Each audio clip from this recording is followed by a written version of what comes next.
Hello అందరికీ. ఇక్కడ మనం చూస్తున్నది స్విస్‌లో లింట్ షాప్ అండి. మనందరికీ తెలిసిన విషయమే.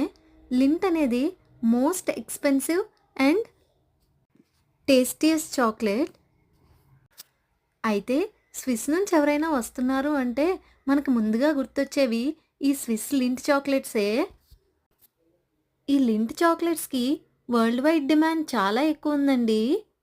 ఇక్కడ మనం ఈ షాప్‌లో చూస్తున్నట్టుగా చూసారా? లింట్ చాక్లెట్స్ ఎన్ని రకాలున్నాయో? మనం ఇక్కడ చూసినట్టయితే ఈమె చాక్లెట్స్ తెగమ్మేస్తుంది. ఇక్కడ ఎన్ని రకరకాల చాక్లెట్స్ ఉన్నాయో కదా! మనకి ఎలాంటి చాక్లెట్ కావాలో ఆ చాక్లెట్ శాంపుల్‌ని కొంచెం టేస్ట్ చూసి మనం ఇక్కడ కొనుక్కోవచ్చు. ఇక్కడ చూస్తున్నారా? ప్రపంచంలో లేని రంగులన్నీ ఈ చాక్లెట్స్‌లోనే ఉన్నట్టున్నాయి.